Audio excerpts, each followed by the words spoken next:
பார்த்து பாட்டி, பார்த்து.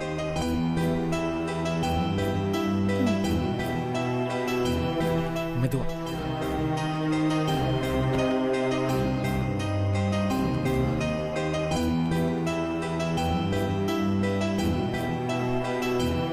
சித்தி, சித்தி பாட்டி வந்துட்டாங்க.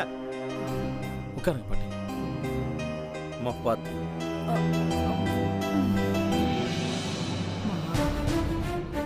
அத்தை, குடிக்க ஏதாவது எடுத்துட்டு வரட்டுமா? வேண்டாம்.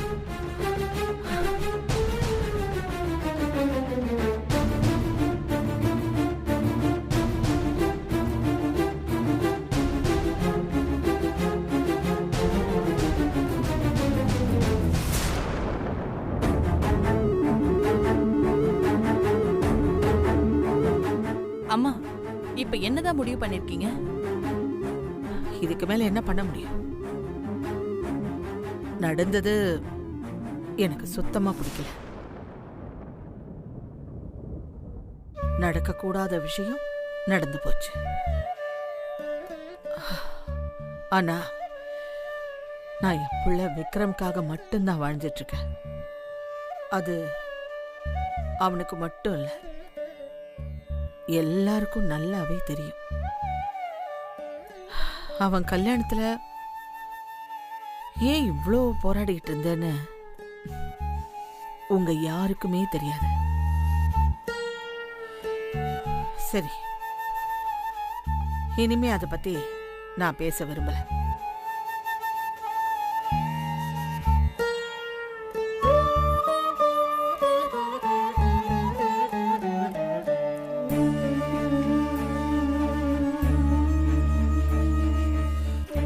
இது எப்படியோ விக்ரமுக்கும்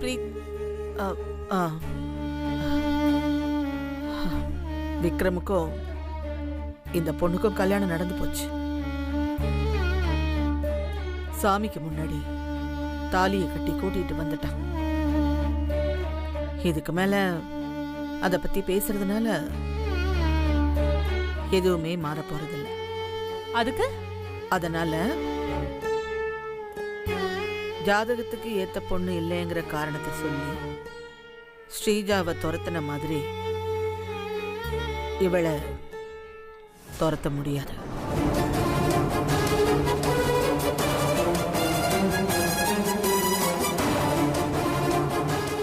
அப்போ இவளை இந்த வீட்டு மருமகளை ஏத்துக்க போறீங்களா? ஆமா, அந்த பொண்ணுதான் இந்த வீட்டு மருமகள்.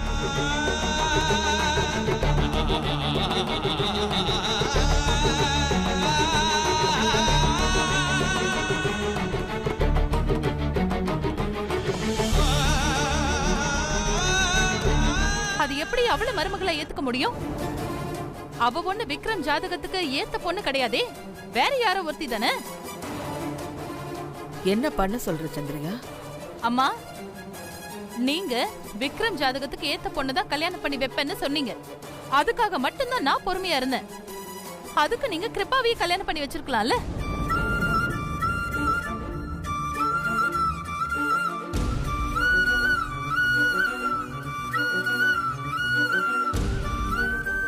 இவதான் சின்ன வயசுல இருந்து விக்ரம் விக்ரம்னு பின்னாடியே சுத்திட்டு இருந்தா. இவளை விட்டுட்டு வேற ஒரு பொண்ண கல்யாணம் பண்ணிக்கிட்டு வந்திருக்கான். அதுக்கு நீங்களும் ஓகேன்னு சொல்லிட்டு இருக்கீங்க.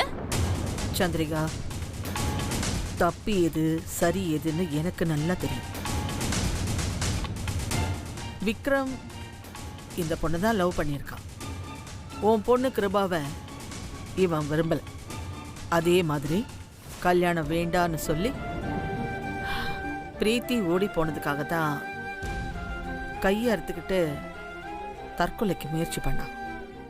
ஏன் சந்திரிகா, உன் பொண்ணு மட்டும் அவனை லவ் பண்ணா போதுமா? என் புள்ள விக்ரம் லவ் பண்ண வேணாமா? நீ சொல்ற மாதிரி விக்ரமுக்கு கிருபா மேல ஆசை இருந்து நான் பிரிச்சு வேற ஒரு கல்யாணத்தை பண்ணி வச்சிருந்தா நீ சொல்றதுல ஒரு நியாயம் இருக்கும். அம்மா, இவ யாரு என்னன்னு கூட தெரியாதுமா. அம்மா யாரு, அப்பா யாரு, என்ன குலம், என்ன கோத்திரம் எதுவுமே தெரியாது. இவ கூட உட்கார்ந்து சரிக்கு சமமா சாப்பிடுறதே அசிங்கம்.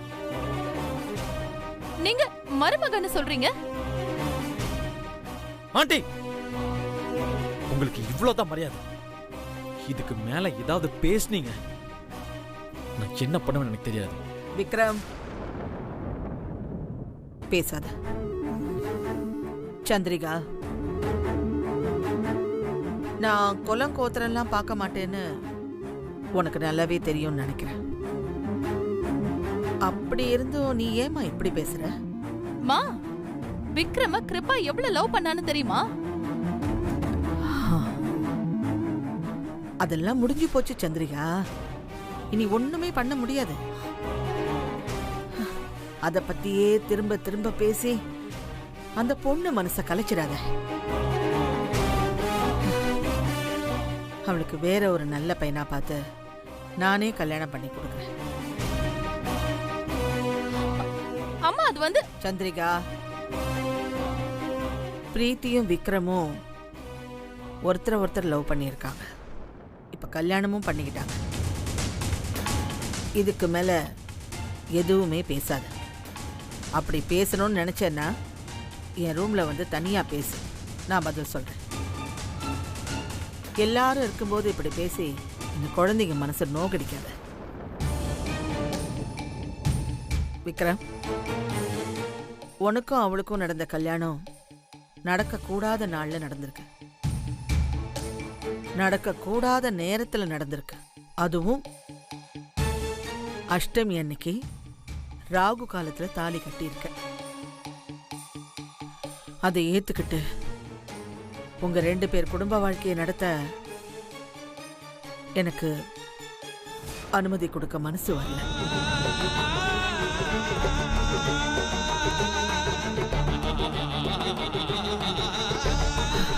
அதனாலதான் நான் காலையில ஹாஸ்பிட்டல்ல கண்ணு முழிச்ச உடனே இந்த விஷயத்த ஜோசியர்கிட்ட சொல்லி ஒரு நல்ல முகூர்த்த நாள் பார்த்து மறுபடியும் கல்யாணம் நடத்தலாமான்னு கேட்டேன். நான் அதை பத்தி பேசுறதுக்காக ஜோசியர் வரேன்னு சொல்லியிருக்காரு. என்னப்பா, அவர் வந்து என்ன சொல்றாரோ அதை நீ ஏத்துக்கணும். கல்யாணம் தான் என் பேச்ச மீறி பண்ணிட்டேன். இதுலயாச்சும் என் பேச்ச கேளுப்பா.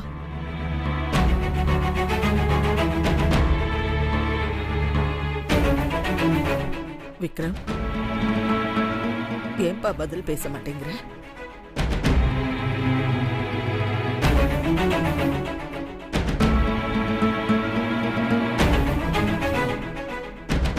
பாட்டி, முதல்ல ஜோசியர் வந்து சொல்லட்டும்.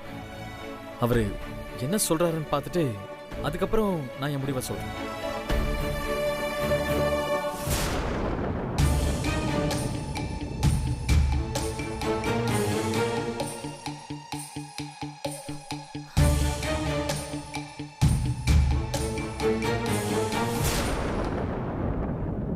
வணக்கம்மா. வாங்க வாங்க, உட்காருங்க.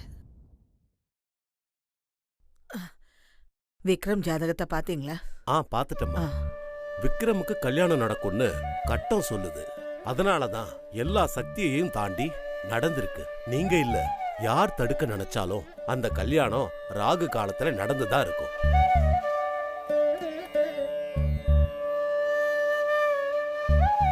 அதுக்குதான் மறு கல்யாணம் பண்ணலாமான்னு கேட்டிருந்தேன். அது தேவையே இல்லம்மா. அவர் கல்யாணம் இந்த மாதிரி தான் நடக்கணும். சாந்தி முகூர்த்தத்தை மட்டும் நல்ல நாளா பார்த்து வைக்கணும். அவங்க ஒண்ணு சேர போற நாள் ரொம்ப ரொம்ப முக்கியமா.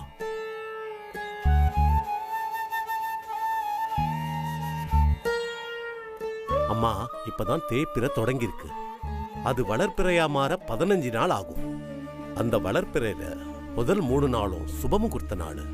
அப்ப அவங்க ஒண்ணு சேர்ந்தா நீங்க இவ்வளவு நாள் பட்ட கஷ்டத்துக்கு பலன் கிடைக்குமா? ரொம்ப நன்றிங்க. விக்ரம், நீ என்னப்பா சொல்ற?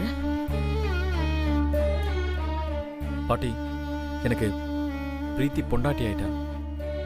அத நீங்க ஜோசியர் எல்லாரும் ஏத்துக்கிட்டீங்க. இதுக்கு மேல எனக்கு வேற எந்த ஆசையும் இல்லை. நீங்க என்ன சொல்றீங்களோ அதே நான் கேட்கறேன். நான் ஆக்சுவலி சும்மா தான் ஜோசியர் வந்ததுக்கு அப்புறம் சொல்றேன்னு சொன்னேன். ம், ரொம்ப சந்தோஷம் விக்ரம். அப்போ ஒரு நல்ல நாளா பார்த்து ரிசப்ஷன் வச்சுக்கலாம். என்னப்பா? பாட்டி, இதுக்கு மேல நீங்க என்ன சொன்னாலும் அது எனக்கு சந்தோஷம் தான். ஓகே. ம், என் விருப்பமும் பிரீத்தி விருப்பமும் உங்க ஆசீர்வாதத்தோட சந்தோஷமா வாழணுங்கிறது தான். அது நடந்துருச்சு பாட்டி. இதுவே எங்களுக்கு பெரிய சந்தோஷம்.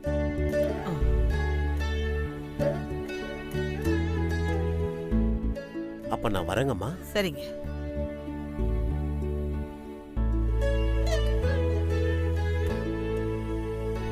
பாட்டி பார்த்து பார்த்து.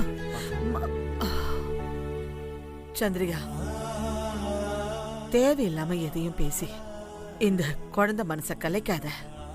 அவ்வளவுதான் நான் சொல்லுவேன்.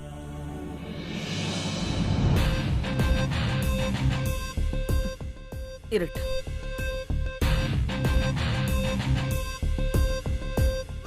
கிருபா, கண்டிப்பா உனக்கு பிடிச்ச மாதிரி ஒரு நல்ல வாழ்க்கைய இந்த பாட்டி உனக்கு அமைச்சு தருவேன். உங்க அம்மா பேச்ச கேட்டு உடம்பையும் மனசையும் கெடுத்துக்காத. என்னம்மா?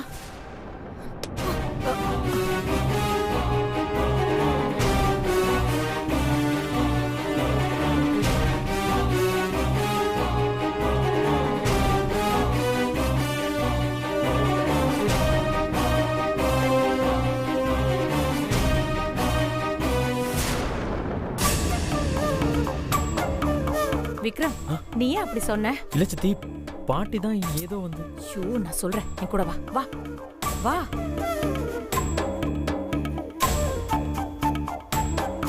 ஏய், நான் உன்கிட்ட என்ன சொன்னேன்? அத்தை சொல்றதுக்கு சம்மதிக்காதன்னு தானே சொன்னேன். சித்தி, அவங்க சொல்லும்போது நான் எப்படி வேணான்னு சொல்றது? அவங்க தான் என்னையும் பிரீத்தியும் கணவன் மனைவியை ஏத்துக்கிட்டாங்கல்ல. விக்ரம், அவங்க ஓ முன்னாடி தான் அப்படி சொல்லுவாங்க. நீ போன பிறகு வேற மாதிரி யோசிப்பாங்க. எனக்கு அவங்கள பத்தி நல்லா தெரியும் விக்ரம். அவங்க உனக்கு ஜாதக பொண்ணதான் கல்யாணம் பண்ணி வைப்பாங்களே தவிர வேற யாரையும் மருமகளா ஏத்துக்க மாட்டாங்க. சித்தி, நீங்க என்ன குழப்புறீங்க? அதான் பிரீத்திய பாட்டி ஏத்துக்கிறேன்னு சொன்னாங்கல்ல. வாயில தானே சொல்லியிருக்காங்க, இன்னும் மனசுல இருந்து அந்த வார்த்தை அவங்களுக்கு வரல. கண்டிப்பா உன்னையும் பிரீத்தியையும் பிரிக்க பாப்பாங்க. அதுக்குதான் ஜோசியரை கூப்பிட்டு பேசி 15 நாள் தள்ளி போட்டிருக்காங்க. இந்த 15 நாள்ல என்ன வேணாலும் மாறும் விக்ரம். சித்தி, எனக்கு நம்பிக்கை இருக்கு. பாட்டி இதுக்கு மேல மனசு மாற மாட்டாங்க. கண்டிப்பா மாறுவாங்கன்னு எனக்கு நம்பிக்கை இல்ல. சரி, இப்ப என்ன பண்ணலாம்னு சொல்லுங்க.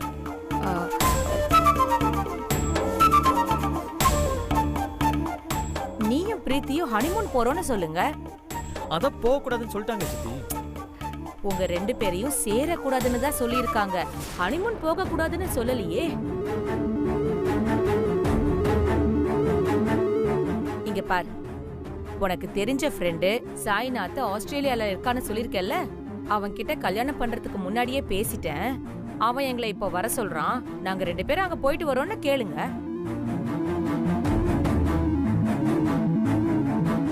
விக்ரம், அப்படி பாட்டி மட்டும் போயிட்டு வான்னு சொல்லிட்டா உன்னையும் பிரீத்தியையும் முழுசா ஏத்துக்கிட்டாங்கன்னு அர்த்தம். அப்படி இல்லைன்னு வையே, கண்டிப்பா உன்னையும் பிரீத்தியையும் பிரிக்கிறதுக்காக அவங்க போட்ட டிராமா தான் இந்த ஜோசியர் நாடகம். சித்தி, பாட்டி அப்படிலாம் நினைக்க மாட்டாங்க சித்தி. எதுக்கு விக்ரம் நமக்குள்ள குழப்பம்? வா போய் கிளியர் பண்ணிக்குவோம். அது எப்படி சித்தி? பிரீத்தி வரணும்ல. விக்ரம், நான் சொல்றத கேளு. பிரீத்தி, பாட்டி போக சொன்னா நீ விக்ரம் கூட போவல்ல? விக்ரமுக்கு ஓகேனா எனக்கு ஓகே. அப்புறம் என்ன, வா போலாம். பாத்தியா, பிரீத்தியே ஒத்துக்கிட்டா. நீங்க தாராளமா போயிட்டு வாங்க. இப்பவே போய் அத்தை கிட்ட பெர்மிஷன் கேட்கலாம். வா வா.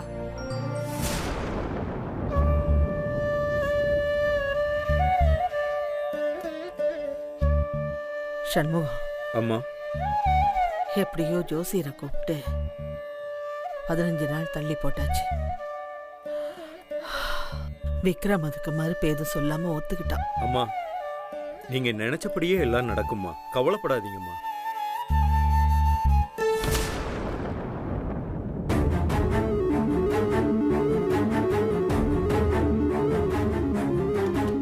என்ன கல்பனா? அத்தை. என்ன விஷயம்? இவங்க 2 பேரும் வெளியே போகணும்னு ஆசைப்படுறாங்க. ம், சரி, சாயந்தரத்துக்குள்ள வந்துருங்க. தனியா போக வேணாம். நம்ம சிவகாமி இல்ல வேணாம், சண்முகத்தை கூட்டிட்டு போங்க. பாட்டி வெளியேனா இங்க இல்ல, ஆஸ்திரேலியா.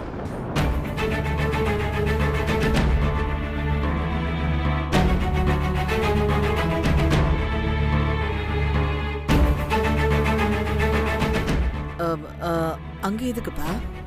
இவங்க ஹனிமூன் போக ஆசைப்படுறாங்க அத்தை. ஏமா, அதான் ஜோசியர் நாள் குறிச்சு கொடுத்துருக்காருல, அதுக்குள்ள எதுக்கு ஹனிமூன் எல்லாம்? பாட்டி நான் கல்யாணம் பண்றதுக்கு முன்னாடியே ஆஸ்திரேலியாவில் இருக்கிற என் ஃப்ரெண்டு சாய்நாத் கிட்ட பேசிட்டேன். அவனும் கல்யாணம் முடிஞ்ச உடனே கிளம்பி வாங்கன்னு சொல்லிட்டான். அதான் பாட்டி. அப்புறம் பிரீத்தி, நம்ம கல்யாணம் முடிஞ்ச உடனே ஹனிமூனுக்கு எங்க தெரியுமா போறோம்? ஆஸ்திரேலியாவுக்கு போறோம். அது சிட்னியில் என் ஃப்ரெண்டு இருக்கான், பெரிய நியூரோ சர்ஜன். பேர் வந்து சாய்நாத். சாய்நாத் கிட்ட பேசிட்டானா? இவங்க போனா பிரீத்தி பத்தி தெரிஞ்சிடுமே. பாட்டி இப்பதான் அவன் எனக்கு ஃபோன் பண்ணான். எல்லா ஏற்பாடும் பண்ணி வச்சிட்டேன், உடனே வாங்கன்னு சொல்றான். இல்ல விக்ரம், நீ அங்க போக கூடாது.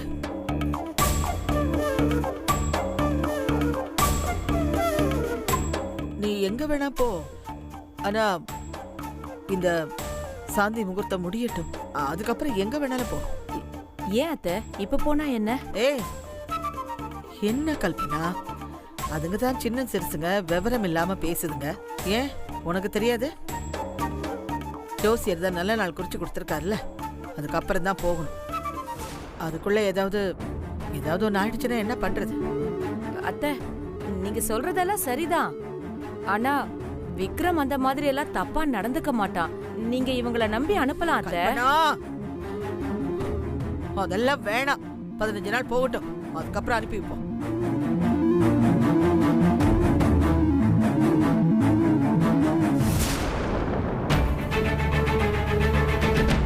ஆமா தம்பி, நீங்க இப்ப போறது சரியில்லை. பாட்டி தான் உங்க கல்யாணத்துக்கு சம்மதம் சொல்லிட்டாங்கல்ல, அப்புறம் என்ன? அத்தை விக்ரம நம்புங்க அத்தை. கல்பனா, ஏன் நீயும் புரிஞ்சுக்க மாட்டேங்கிற? இதுல நம்பிக்கையா முக்கியம்? இது விளையாட்டு காரியம் இல்ல. விக்ரம் கல்யாணம் பண்ணிட்டான், அதுல இருக்கிற இந்த தோஷம் எல்லாம் கழிக்க வேண்டியிருக்கு. நல்ல நாள் பார்த்து அவங்களுக்கு ஆக வேண்டியதெல்லாம் ஆனதுக்கு அப்புறம் தான் அவங்க எங்க வேணாலும் போகட்டும், எவ்வளவு நாள் வேணும்னாலும் இருந்துட்டு வரட்டும். நான் சொல்றத கொஞ்சம் புரிஞ்சுக்கோ கல்பனா.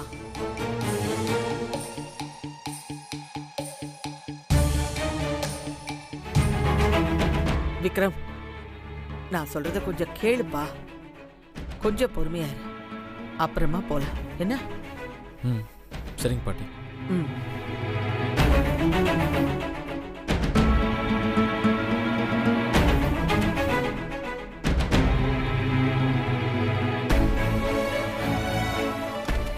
அம்மா, எனக்கு என்னமோ நம்ம கல்பனா அம்மா மேலதான் சந்தேகமா இருக்கு.